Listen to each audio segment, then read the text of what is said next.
أشهد أن لا إله إلا الله وحده لا شريك له وأشهد أن محمدا عبده ورسوله أما بعد فأعوذ بالله من الشيطان الرجيم بسم الله الرحمن الرحيم الحمد لله رب العالمين الرحمن الرحيم مالك يوم الدين إياك نعبد وإياك نستعين اهدنا الصراط المستقيم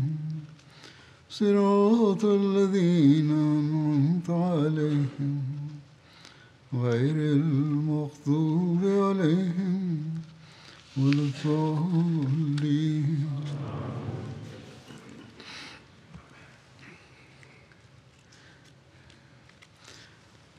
ಖೈಬರ್ ಯುದ್ಧದ ನಂತರ ಹಲವು ಘಟನೆಗಳನ್ನು ವಿವರಿಸಲಾಗುತ್ತಿದೆ. ಇದರಲ್ಲಿ ಅಹ್ಲೆ ತೈಮಾನ್ನೊಂದಿಗೆ ರಾಜಿ ಮಾಡಿದ ಘಟನೆಯೂ ಸೇರಿದೆ. ತೈಮಾವು ಮದೀನಾದಿಂದ ಸಿರಿಯಾಗೆ ಹೋಗುವ ದಾರಿಯಲ್ಲಿ ಒಂದು ಪ್ರಸಿದ್ಧ ನಗರವಾಗಿತ್ತು. ತೈಮಾದ ಜನರು ಸ್ವತಃ ಹಜರತ್ ಪೈಗಂಬರ್ ಸಲ್ಲಲ್ಲಾಹು ಅಲೈಹಿ ವಸಲ್ಲಮರ ಸನ್ನಿಧಿಗೆ ಬಂದು ರಾಜಿಗಾಗಿ ಪ್ರಸ್ತಾಪಿಸಿದರು.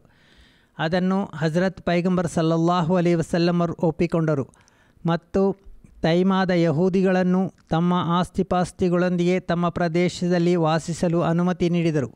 ಇದೇ ಸಂದರ್ಭದಲ್ಲಿ ಫಜ್ರ್ ನಮಾಜ್ ನಿರ್ವಹಣೆಯಲ್ಲಿ ವಿಳಂಬವಾದ ಪ್ರಸ್ತಾಪವೂ ಇದೆ. ಅದರ ವಿವರಣೆ ಹೀಗಿದೆ.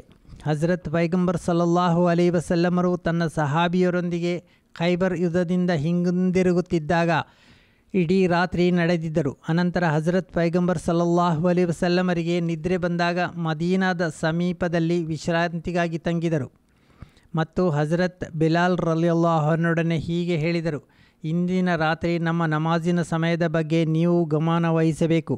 ಎಚ್ಚರವಾಗಿಯೇ ಇರಲು ಹಜರತ್ ಬಿಲಾಲ್ ರಲಿಯಲ್ಲಾಹು ಅನ್ಹು ನಫಲ್ ನಮಾಜ್ ಅನುಷ್ಠಿಸುತ್ತಿದ್ದರು.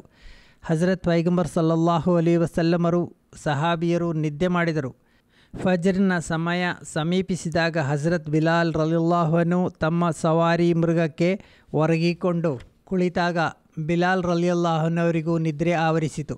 ಹೀಗಾಗಿ ಸೂರ್ಯನ ಬೆಳಕು ಅವರ ಮೇಲೆ ಬೀಳುವವರೆಗೂ ಹಜರತ್ ಪೈಗಂಬರ್ ಸಲ್ಲಲ್ಲಾಹು ಅಲೈಹಿ ವಸಲ್ಲಂ ಮತ್ತು ಸಹಾಬಿಯರಲ್ಲಿ ಯಾರಿಗೂ ಎಚ್ಚರವಾಗಲೇ ಇಲ್ಲ. ಹಜರತ್ ಬಿಲಾಲ್ ರಲಿಯಲ್ಲಾಹು ಅನ್ಹು ಸಹ ನಿದ್ದೆಯಿಂದ ಎಚ್ಚರಗೊಳ್ಳಲಿಲ್ಲ. ಅನಂತರ ಹಜರತ್ ಪೈಗಂಬರ್ ಸಲ್ಲಲ್ಲಾಹು ಅಲೈಹಿ ವಸಲ್ಲಮರು ಎಲ್ಲರಿಗಿಂತಲೂ ಮೊದಲು ಎಚ್ಚರಗೊಂಡರು. ಹಜರತ್ ಪೈಗಂಬರ್ ಸಲ್ಲಲ್ಲಾಹು ಅಲೈಹಿ ವಸಲ್ಲಂ ಚಿಂತಿತರಾದರು ಮತ್ತು ಬಿಲಾಲ್ ರಲಿಯಲ್ಲಾಹು ಅನ್ಹುರೊಡನೆ ಇದರ ಬಗ್ಗೆ ವಿಚಾರಿಸಿದರು.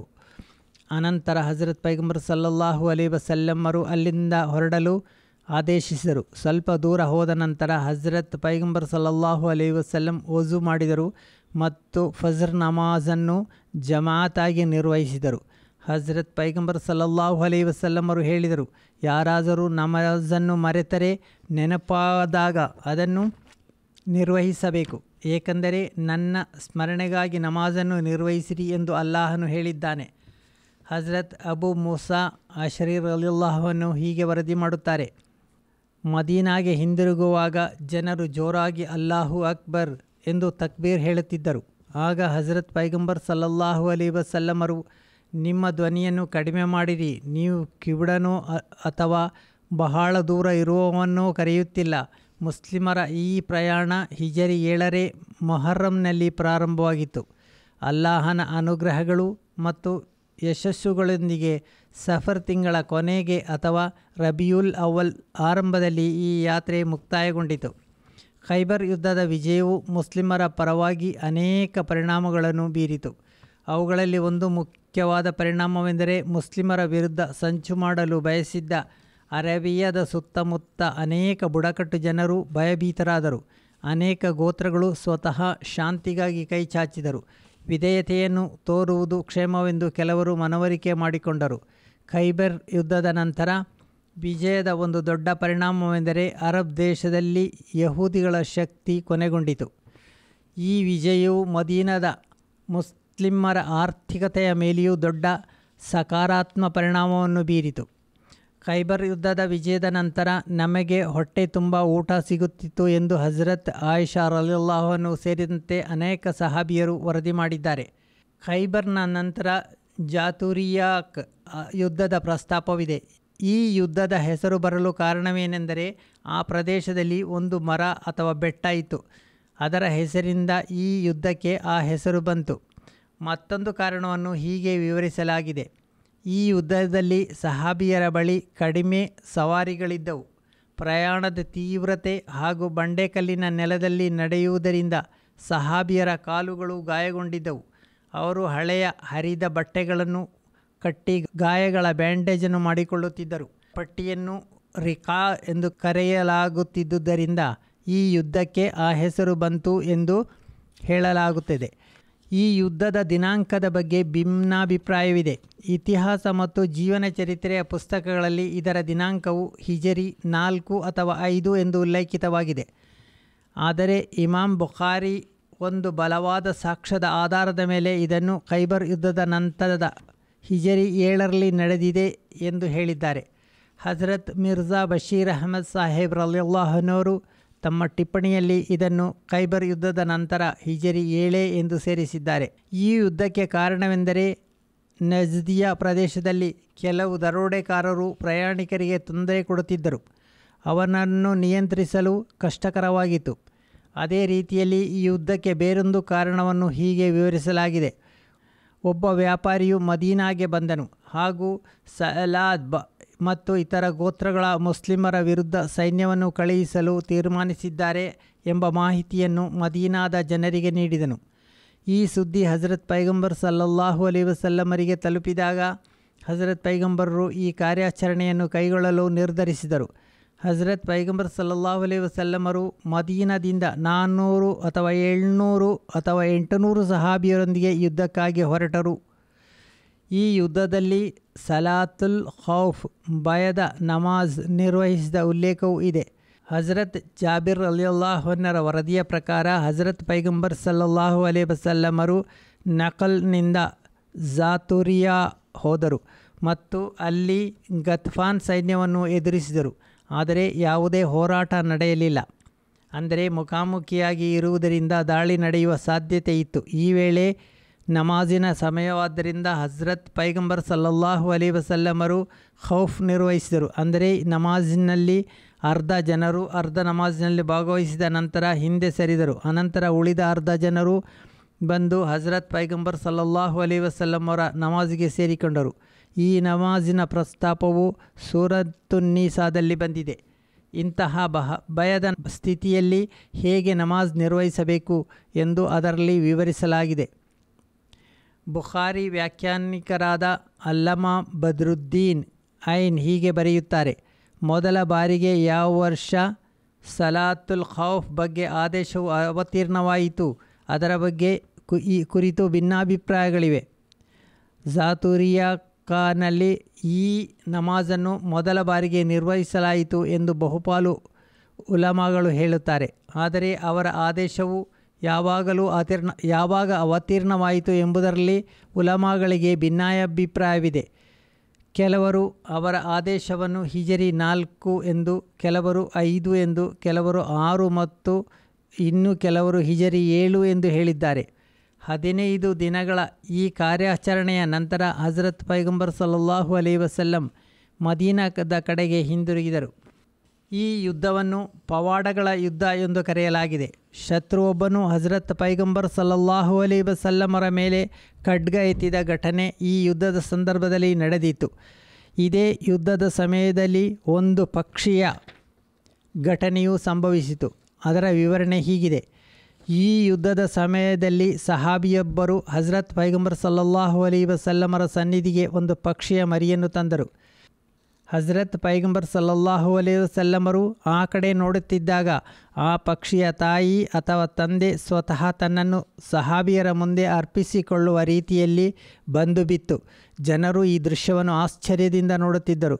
ಹಜರತ್ ಪೈಗಂಬರ್ ಸಲ್ಲಲ್ಲಾಹು ಅಲೈಹಿ ವಸಲ್ಲಮರು ಇದರ ಬಗ್ಗೆ ಹೀಗೆ ಹೇಳಿದರು: ನೀವು ಈ ಪಕ್ಷಿಯ ಬಗ್ಗೆ ಆಶ್ಚರ್ಯಪಡುತ್ತೀರಿ. ನೀವು ಅದರ ಮರಿಯನ್ನು ಹಿಡಿದುಕೊಂಡಿದ್ದೀರಿ ಮತ್ತು ಈ ಪಕ್ಷಿ ತನ್ನ ಮರಿಯನ್ನು ಬಿಡಿಸಿಕೊಳ್ಳಲು ತನ್ನನ್ನು ತಾನು ನಿಮ್ಮ ಮುಂದೆ ಅರ್ಪಿಸಿಕೊಳ್ಳುತ್ತಿದೆ.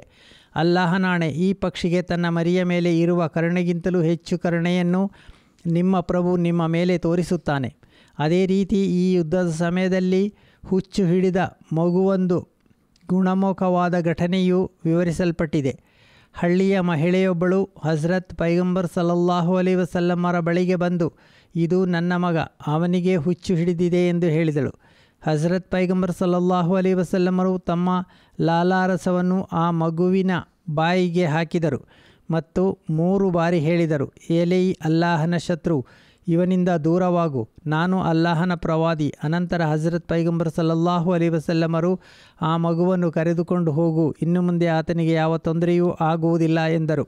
ಹಜರತ್ ಜಾಬಿರ್ ರಲಿಯಲ್ಲಾಹುನವರು ವರದಿ ಮಾಡುತ್ತಾರೆ, ಈ ಯುದ್ಧದ ವೇಳೆ ಅಲ್ಫಾ ಬಿನ್ ಝೈದ್ ಹಾರಿಶ್ ಹಜರತ್ ಪೈಗಂಬರ್ ಸಲ್ಲಲ್ಲಾಹು ಅಲೈಹಿ ವಸಲ್ಲಮರಿಗೆ 3 ಮೊಟ್ಟೆಗಳನ್ನು ತಂದರು.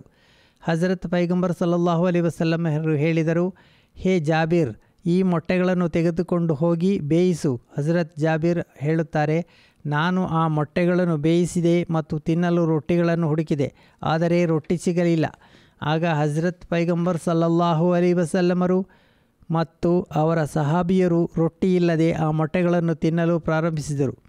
ಅವರು ತೃಪ್ತರಾಗುವವರೆಗೂ ತಿಂದರು, ಆದರೆ ಆ ಬಟ್ಟಲಿನಲ್ಲಿ ಮೊಟ್ಟೆಗಳು ಹಾಗೇ ಇದ್ದವು. ನಂತರ ಸಹಾಬಿಯರಲ್ಲಿ ಅನೇಕರು ಅದರಿಂದ ತಿಂದರು. ಅನಂತರ ನಾವು ಮುಂದಕ್ಕೆ ಹೋದೆವು. ಇದೇ ಪ್ರಯಾಣದ ಸಮಯದಲ್ಲಿ ಒಂದು ಒಂಟೆ ಹಜರತ್ ಪೈಗಂಬರ್ ಸಲ್ಲಲ್ಲಾಹು ಅಲೈಹಿ ವಸಲ್ಲಮರ ಬಳಿಗೆ ವೇಗವಾಗಿ ಬಂದು ಕೂಗಾಡಿತು. ಹಜರತ್ ಪೈಗಂಬರ್ ಸಲ್ಲಲ್ಲಾಹು ಅಲೈಹಿ ವಸಲ್ಲಂ ಹೇಳಿದರು: ಈ ಒಂಟೆ ಏನು ಹೇಳಿದೆ ಎಂದು ನಿಮಗೆ ಗೊತ್ತೇ? ಅದು ತನ್ನ ಯಜಮಾನ ತನ್ನ ಬಗ್ಗೆ ದೂರು ನೀಡುತ್ತಿದೆ. ಅದರ ಯಜಮಾನ ಹಲವು ವರ್ಷಗಳಿಂದ ಅದರಿಂದ ಸೇವೆ ಪಡೆದಿದ್ದಾನೆ ಮತ್ತು ಈಗ ಅದನ್ನು ಕೊಯ್ಯಲು ನಿರ್ಧರಿಸಿದ್ದಾನೆ. ಹಜರತ್ ಪೈಗಂಬರ್ ಸಲ್ಲಲ್ಲಾಹು ಅಲೈಹಿ ವಸಲ್ಲಮರು ಅದರ ಮಾಲೀಕನಿಂದ ಆ ಒಂಟೆಯನ್ನು ಖರೀದಿಸಿ ಅದನ್ನು ಕಾಡಿನಲ್ಲಿ ಮೇಯಲು ಬಿಟ್ಟುಬಿಟ್ಟರು. ಇದೇ ಯುದ್ಧದಲ್ಲಿ ಹಜರತ್ ಜಾಬಿರ್ ರಲಿಯಲ್ಲಾಹುನವರ ಒಂಟೆ ಕಳವಾಗಿ ಹೋಗಿತ್ತು. ಅವರು ವರದಿ ಮಾಡುತ್ತಾರೆ, ಒಂದು ರಾತ್ರಿ ನನ್ನ ಒಂಟೆ ಕಳೆದು ಹೋಯಿತು. ನಾನು ಅದನ್ನು ಹುಡುಕುತ್ತಾ ಹಜರತ್ ಪೈಗಂಬರ್ ಸಲ್ಲಲ್ಲಾಹು ಅಲೈಹಿ ವಸಲ್ಲಮರ ಬಳಿಯಿಂದ ಹಾದು ಹೋದೆ. ಹಜರತ್ ಪೈಗಂಬರ್ ಸಲ್ಲಲ್ಲಾಹು ಅಲೈಹಿ ವಸಲ್ಲಮರು ವಿಚಾರಿಸಿದಾಗ ನನ್ನ ಒಂಟೆ ಕಳೆದು ಹೋಗಿದೆ ಎಂದು ತಿಳಿಸಿದೆ. ಆಗ ಹಜರತ್ ಪೈಗಂಬರ್ ಸಲ್ಲಲ್ಲಾಹು ಅಲೈಹಿ ವಸಲ್ಲಂ ಹೇಳಿದರು: ನಿನ್ನ ಒಂಟೆ ಒಂದು ಸ್ಥಳದಲ್ಲಿದೆ, ಅದನ್ನು ಹೋಗಿ ಕರೆದುಕೊಂಡು ಬಾ. ಹಜರತ್ ಜಾಬಿರ್ ಹೇಳುತ್ತಾರೆ, ನಾನು ಆ ಸ್ಥಳಕ್ಕೆ ಹೋದೆ, ಆದರೆ ಅಲ್ಲಿ ನನಗೆ ಒಂಟೆ ಸಿಗಲಿಲ್ಲ. ನಾನು ಹಿಂದಿರುಗಿ ಬಂದಾಗ ಹಜರತ್ ಪೈಗಂಬರ್ ಸಲ್ಲಲ್ಲಾಹು ಅಲೈಹಿ ವಸಲ್ಲಂ ಪುನಃ ಅಲ್ಲಿಗೆ ಹೋಗಲು ಆದೇಶಿಸಿದರು. ನಾನು ಮತ್ತೆ ಅಲ್ಲಿಗೆ ಹೋದೆ, ಅನಂತರ ಒಂಟೆ ಸಿಗಲಿಲ್ಲ. ಆಗ ಹಜರತ್ ಪೈಗಂಬರ್ ಸಲ್ಲಲ್ಲಾಹು ಅಲೈಹಿ ವಸಲ್ಲಮರೊಡನೆ ದಯ ತೋರುತ್ತಾ ನನ್ನ ಜೊತೆಗೆ ಅಲ್ಲಿಗೆ ಬಂದರು. ನಾವು ಒಂಟೆ ಬಳಿ ತಲುಪುವವರೆಗೂ ಹೋದೆವು. ಅನಂತರ ಹಜರತ್ ಪೈಗಂಬರ್ ಸಲ್ಲಲ್ಲಾಹು ಅಲೈಹಿ ವಸಲ್ಲಂ ನನಗೆ ಒಂಟೆಯನ್ನು ಹಿಡಿದುಕೊಟ್ಟರು. ಹೀಗೆ ಯುದ್ಧದಲ್ಲಿ ಅನೇಕ ಪವಾಡಗಳ ಪ್ರಸ್ತಾಪವಿದೆ. ಉದಾಹರಣೆಗೆ, ಇದೇ ಯುದ್ಧದಲ್ಲಿ ಹಜರತ್ ಜಾಬಿರ್ ರಲಿಯಲ್ಲಾಹುನವರ ಒಂದು ಒಂಟೆ ಸುಸ್ತಾಗಿತ್ತು. ಹಜರತ್ ಪೈಗಂಬರ್ ಸಲ್ಲಲ್ಲಾಹು ಅಲೈಹಿ ವಸಲ್ಲಂ ಸ್ವಲ್ಪ ನೀರನ್ನು ತೆಗೆದುಕೊಂಡು ಅದರಲ್ಲಿ ಊದಿದರು ಮತ್ತು ಒಂಟೆಯ ಬೆನ್ನು ಮತ್ತು ತಲೆಯ ಹಿಂಭಾಗಕ್ಕೆ ಅದನ್ನು ನೀರನ್ನು ಚಿಮುಕಿಸಿದರು. ಅನಂತರ ಹಜರತ್ ಪೈಗಂಬರ್ ಸಲ್ಲಲ್ಲಾಹು ಅಲೈಹಿ ವಸಲ್ಲಮರು ಕೋಲಿನಿಂದ ಆ ಒಂಟೆಗೆ ಕೆಲವು ಬಾರಿ ಹೊಡೆದರು. ಆಗ ಆ ಒಂಟೆ ಚುರುಕಾಯಿತು. ಅದೇ ರೀತಿ ಯುದ್ಧದ ಸಮಯದಲ್ಲಿ ಪಾತ್ರೆಯಲ್ಲಿ ನೀರು ಹೆಚ್ಚಾದಾಗ ಅದು ಅದ್ಭುತಕರವಾಗಿ ಬರ್ಕತ್ ಉಂಟಾದ ಘಟನೆಯು ಕಂಡುಬರುತ್ತದೆ. ಹಜರತ್ ಪೈಗಂಬರ್ ಸಲ್ಲಲ್ಲಾಹು ಅಲೈಹಿ ವಸಲ್ಲಮರ ಇಂತಹ ಅದ್ಭುತ ದೃಷ್ಟಾಂತಗಳಿಗೆ ಸಂಬಂಧಿಸಿ ಹಜರತ್ ಮಸೀಹ್ ಮೌದ್ ಅಲೈಹಿಸ್ಸಲಾಂ ಹೇಳುತ್ತಾರೆ, ಲಿಕಾ ಎಂಬ ಸ್ಥಾನಕ್ಕೆ ತಲುಪುವುದಾಗಿ ಮನುಷ್ಯನಿಂದ ಮಾನಸಿಕ ಶಕ್ತಿಗಳಿಗೆ ಮೀರಿದ ಕಾರ್ಯಗಳು ಕೆಲವೊಮ್ಮೆ ನಡೆಯುತ್ತವೆ. ಅವು ದೈವಿಕ ಶಕ್ತಿಗಳ ಬಣ್ಣವನ್ನು ತನ್ನೊಳಗೆ ಇರಿಸಿಕೊಂಡಿರುತ್ತವೆ. ಉದಾಹರಣೆಗೆ, ನಮ್ಮ ಸಯ್ಯದ್ ಮೌಲಾ ಸಯ್ಯದುಲ್ ಹಜರತ್ ಖಾತಮುಲ್ ಅಂಬಿಯಾ ಮುರ್ಸಲೀನ್ ಸಲ್ಲಲ್ಲಾಹು ಅಲೈಹಿ ವಸಲ್ಲಂ ಬದ್ರ್ ಯುದ್ಧದಲ್ಲಿ ಒಂದು ಹಿಡಿ ಮರಳನ್ನು ಕಾಫಿರರ ಮೇಲೆ ಎಸೆದರು ಮತ್ತು ಆ ಹಿಡಿ ಯಾವುದೇ ಪ್ರಾರ್ಥನೆಯಿಂದಲ್ಲ, ಸ್ವತಃ ಆಧ್ಯಾತ್ಮಿಕ ಶಕ್ತಿಯಿಂದ ಎಸೆಯಲ್ಪಟ್ಟಿತು. ಆದರೆ ಆ ಹಿಡಿಯು ದೈವಿಕ ಶಕ್ತಿಯನ್ನು ತೋರಿಸಿತು ಮತ್ತು ವಿರೋಧಿ ಸೈನ್ಯದ ಮೇಲೆ ಅಸಾಧಾರಣ ಪರಿಣಾಮವನ್ನು ಬೀರಿತು. ಶತ್ರುಗಳಲ್ಲಿ ಯಾರ ಕಣ್ಣಿಗೂ ಅದರ ಪರಿಣಾಮ ತಲುಪದೇ ಇರಲಿಲ್ಲ ಮತ್ತು ಅವರೆಲ್ಲರೂ ಕುರುಡರಂತೆ ಆದರು. ಅವರಲ್ಲಿ ಎಂತಹ ಗೊಂದಲ ಮತ್ತು ಆತಂಕ ಉಂಟಾಯಿತು ಎಂದರೆ ಅವರು ಮತ್ತು ಹಿಡಿದವರಂತೆ ಓಡಲು ಪ್ರಾರಂಭಿಸಿದರು. ಈ ದೃಷ್ಟಾಂತದ ಕುರಿತು ಅಲ್ಲಾಹನು ಪವಿತ್ರ ಕುರ್ಆನಿನಲ್ಲಿ ಹೀಗೆ ಸೂಚಿಸಿದ್ದಾನೆ: ವಮಾ ರಮೈತ ಇದಾ ರಮೈತ ವಲಾಕಿನ್ನಲ್ಲಾಹ್ ರಮಾ. ನೀನು ಎಸೆದಾಗ ನೀನು ಎಸೆಯಲಿಲ್ಲ, ಬದಲಾಗಿ ಅಲ್ಲಾಹನೇ ಎಸೆದನು. ಅದೇನೆಂದರೆ ತೆರೆಯ ಮರೆಯಲ್ಲಿ ದೈವಿಕ ಶಕ್ತಿಯು ಕಾರ್ಯನಿರ್ವಹಿಸಿತು. ಇದು ಮಾನವ ಶಕ್ತಿಯ ಕೆಲಸವಾಗಿರಲಿಲ್ಲ. ಅದೇ ರೀತಿ ಇನ್ನೊಂದು ಪವಾಡ ಹಜರತ್ ಪೈಗಂಬರ್ ಸಲ್ಲಲ್ಲಾಹು ಅಲೈಹಿ ವಸಲ್ಲಮರ ಚಂದ್ರನನ್ನು ಇಬ್ಬಾಗಿಸಿದ್ದು ಆಗಿದೆ. ಅದು ದೈವಿಕ ಶಕ್ತಿಯಿಂದ ಪ್ರಕಟವಾಯಿತು. ಅದರೊಂದಿಗೆ ಯಾವುದೇ ದುವಾ ಇದ್ದಿರಲಿಲ್ಲ, ಏಕೆಂದರೆ ಅದು ದೈವಿಕ ಶಕ್ತಿಯಿಂದ ತುಂಬಿದ್ದ ಬೆರಳಿನ ಸೂಚನೆಯಿಂದ ಮಾತ್ರ ಸಂಭವಿಸಿತು. ಇದೇ ರೀತಿ ಇನ್ನೂ ಅನೇಕ ದೃಷ್ಟಾಂತಗಳನ್ನು ಹಜರತ್ ಪೈಗಂಬರ್ ಸಲ್ಲಲ್ಲಾಹು ಅಲೈಹಿ ವಸಲ್ಲಮರು ತಮ್ಮ ವೈಯಕ್ತಿಕ ಅಧಿಕಾರದಿಂದ ತೋರಿಸಿದರು. ಅವುಗಳೊಂದಿಗೆ ಯಾವುದೇ ದುವಾ ಇರಲಿಲ್ಲ. ಅನೇಕ ಬಾರಿ ಕೇವಲ ಒಂದು ಲೋಟದಲ್ಲಿ ಇದ್ದ ಸ್ವಲ್ಪ ನೀರಿನಲ್ಲಿ ತಮ್ಮ ಬೆರಳುಗಳನ್ನು ಹಾಕುವುದರಿಂದ ಅದು ಎಷ್ಟು ಹೆಚ್ಚಾಯಿತು ಎಂದರೆ ಇಡೀ ಸೈನ್ಯ ಮತ್ತು ಒಂಟೆಗಳು ಹಾಗೂ ಕುದುರೆಗಳು ಆ ನೀರನ್ನು ಕುಡಿಯಲು. ಆದರೂ ಆ ನೀರು ಪ್ರಮಾಣದಲ್ಲಿ ಹಾಗೆಯೇ ಇತ್ತು ಮತ್ತು ಅನೇಕ ಬಾರಿ 2-4 ರೊಟ್ಟಿಗಳ ಮೇಲೆ ಕೈ ಇಡುವುದರಿಂದ ಸಾವಿರಾರು ಹಸಿದ ಮತ್ತು ಬಾಯಾರಿದವರ ಹೊಟ್ಟೆಯನ್ನು ತುಂಬಿಸಿರುವುದು. ಕೆಲವೊಮ್ಮೆ ಹಾಗೆ ಹಾಲಿಗೆ ತಮ್ಮ ತುಟಿಗಳನ್ನು ಬರ್ಕತ್ ನೀಡಿ ಒಂದು ಗುಂಪಿನ ಹೊಟ್ಟೆಯನ್ನು ಅದರಿಂದ ತುಂಬಿಸಿರುವರು. ಕೆಲವೊಮ್ಮೆ ಉಪ್ಪು ನೀರಿನ ಬಾವಿಯ ನೀರಲ್ಲಿ ತಮ್ಮ ಬಾಯಿಯ ಲಾಲಾರಸವನ್ನು ಹಾಕುವುದರಿಂದ ಅದರಲ್ಲಿ ಬಹಳ ಸಿಹಿಯಾಗಿಸಿದರು. ಕೆಲವೊಮ್ಮೆ ತೀವ್ರವಾಗಿ ಗಾಯಗೊಂಡವರ ಮೇಲೆ ತಮ್ಮ ಕೈಗಳನ್ನು ಇಟ್ಟು ಅವರನ್ನು ಗುಣಪಡಿಸಿದರು. ಕೆಲವೊಮ್ಮೆ ಯುದ್ಧದ ಆಘಾತದಿಂದ ಕಣ್ಣುಗಳು ಹೊರಬಿದ್ದಿದ್ದವರ ಕಣ್ಣುಗಳನ್ನು ತಮ್ಮ ಕೈಯ ಅನುಗ್ರಹದಿಂದ ಸರಿಪಡಿಸಿದರು. ಇದೇ ರೀತಿ ಇನ್ನೂ ಅನೇಕ ಕಾರ್ಯಕ್ರಮಗಳನ್ನು ತಮ್ಮ ವೈಯಕ್ತಿಕ ಅಧಿಕಾರದಿಂದ ಮಾಡಿದರು. ಅವುಗಳೊಂದಿಗೆ ಒಂದು ರಹಸ್ಯಮಯವಾದ ದೈವಿಕ ವ್ಯಕ್ತಿತ್ವವು ಬೆಳೆದಿತ್ತು. ಅಲ್ಲಾಹುಮ್ಮ ಸಲ್ಲಿ ಅಲಾ ಮುಹಮ್ಮದಿನ್ ವ ಆಲಿ ಮುಹಮ್ಮದಿನ್ ಇನ್ನಕ ಹಮೀದು ಮಜೀದ್.